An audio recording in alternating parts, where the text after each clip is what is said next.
ભાજપની સ્ટ્રેન્થ એટલે ભાજપની મુખ્ય શક્તિ તેના પાયાના કાર્યકર્તાઓ છે અને એ કાર્યકર્તાઓ ભાજપનું દર્પણ પણ છે અને જ્યારે ભાજપના જે કેવા નેતા જે ગુજરાત ભાજપના પાયાના પથ્થર કહેવાય છે તે મોદી સરકાર સામે સવાલ કરતા હોય એમના શાસન સામે પ્રહારો કરતા હોય ત્યારે બહુ જ બધા પ્રશ્ન થાય છે। ઘણા લાંબા સમયથી વિરામ બાદ સુરત ભાજપના સ્નેહ મિલન કાર્યક્રમમાં પક્ષના સ્થાપક સભ્ય એવા ફકીર ચૌહાણ નજરે આવ્યા। એ જ્યારે ત્યાં સ્નેહ મિલન કાર્યક્રમમાં દેખાયા ત્યારે રાજનીતિની ગલીઓમાં ઘણી બધી ચર્ચાઓ પણ થઈ। ફકીરભાઈ ચૌહાણે આ કાર્યક્રમ પછી જ્યારે એક મીડિયા સાથે ઇન્ટરવ્યૂમાં વાતચીત કરી ત્યારે એમણે ઘણી બધી વાતો કરી અને ઘણી બધી વાતો એવી હતી કે જે વર્તમાન ભાજપની પરિસ્થિતિ દર્શાવે છે। તેમણે મુલાકાત દરમિયાન લોકશાહી અને વ્યક્તિપૂજા પર સવાલો કર્યા। મીડિયાના ઇન્ટરવ્યૂ દરમિયાન એમણે એ સંગઠન અને નરેન્દ્ર મોદી કેવી રીતના કામ કરી રહ્યા છે એની વિસ્તારથી વાત કરી।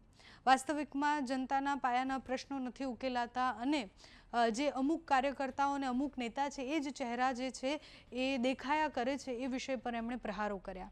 બંધારણ અત્યારે જે છે એના ઉપર પણ વાત કરી કે બંધારણનું પાલન નથી થતું। પહેલાં વિરોધ કરતા હતા તો કોઈ રાજદ્રોહ નહોતા લગાવતા અમારા પર, પણ હવે જ્યારે વિરોધ કરવામાં આવે છે ત્યારે રાજદ્રોહ જેવા ગુના નોંધવામાં આવે છે।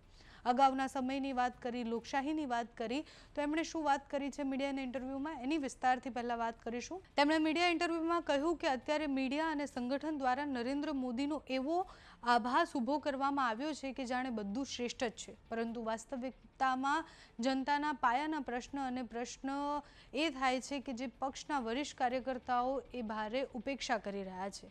બંધારણે આપણને વિચાર કરવાનો, સભા કરવાનો, સરકારની નીતિઓનો વિરોધ કરવાનો મૂળભૂત અધિકાર આપ્યો છે। અગાઉના સમયમાં જ્યારે અમે આંદોલન કરતા હતા ત્યારે તમને લોકશાહીનું અંગ ગણાવી અને આંદોલન કરવા દેતા હતા। એવું ન હતું કે અમે આંદોલન કરીએ છીએ અને એટલે અમારા ઉપર રાજદ્રોહ જેવો ગુનો દાખલ થઈ જાય, જે લોકશાહી માટે અત્યંત જોખમી અત્યારે ગણાઈ રહ્યું છે। તેમણે પોતાની હૈયા વરાળ કાઢતા એવું કહ્યું કે ભાજપમાં અત્યારે એવી વ્યવસ્થા ગોઠવાઈ છે કે જેઓ હાલમાં હોદ્દા પર છે તે તમામ નિર્ણયો લે છે અને જૂના જે અનુભવી નેતાઓ છે એમને કોઈ પૂછતા જ નથી, એટલે જૂના જોગીઓની કોઈ સલાહ જ નથી લેતું। એટલે ભાજપમાં અત્યારની જે સ્થિતિ છે એ સ્થિતિ વ્યવસ્થા અને એની વાત એ કરતા હતા। એ ભાજપમાં વર્ષોથી છે અને એટલે જ ભાજપમાંથી જ્યારે થોડા સમય માટે એ દેખાયા નહીં ત્યારે પણ ઘણા બધા પ્રશ્ન થયા હતા કે પાયાના પથ્થર જે ગણાતા હોય એ કેમ નથી દેખાતા।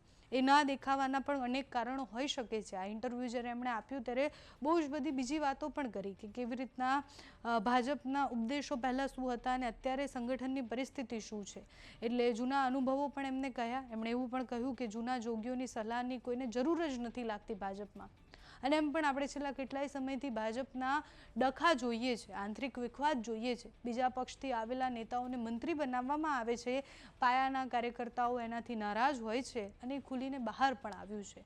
અને ભાજપની શક્તિ એના કાર્યકર્તાઓ છે ત્યારે હંમેશા એવું કહેવામાં આવે છે કે ભાજપ માટે સૌથી વધારે જોખમી કોઈ હોય તો એ ભાજપના જ કાર્યકર્તા અને ભાજપના જ નેતા છે, અને એટલે અત્યારે સાબિત પણ થઈ રહ્યું છે। જ્યારે જૂના નેતાઓ આ કહી રહ્યા છે, નવા નેતાઓની વાત આપણે અનેકવાર સાંભળી છે, એટલે ઉપરથી તો બધા એવું જ કહે છે કે બધું સમૂહસૂત્રું છે અને ભાજપમાં એક માણસ જે નિર્ણય લે એમાં બધા જ સહમત હોય છે, પણ અંદરની જે વરાળ હોય, હૈયા વરાળ, એ આટલા જૂના નેતા જ્યારે કહેતા હોય ત્યારે આપણને એવું લાગે કે એમાં કંઈક તો વાસ્તવિકતા હશે। અત્યારે તો 88 વર્ષના આ જૂના જોગીની ટકોર ભાજપના મોવડી મંડળ એ લાલબત્તી સમાન એમના માટે છે, એ પછી એના મૂળ સુધી પહોંચે છે કે કેમ, કે ફરીથી એમાં કંઈ સુધારાના વિચાર કરે છે કે કેમ, એ જોવાનું રહ્યું। તમને શું લાગે છે કે ભાજપનું અત્યારનું સંગઠન અને અત્યારે જે વાત જૂના જોગીએ કરી છે એમાં કેટલો તફાવત છે, અમને કમેન્ટ્સમાં જણાવજો। અત્યારે આ વિડીયોમાં બસ આટલું જ। જો તમે અમને યુટ્યુબ પર જોઈ રહ્યા હોય તો સબસ્ક્રાઈબ કરજો, ફેસબુક પર જોઈ રહ્યા હોય તો ફોલો કરજો, અમારા આ વિડીયોને લાઇક અને શેર કરજો।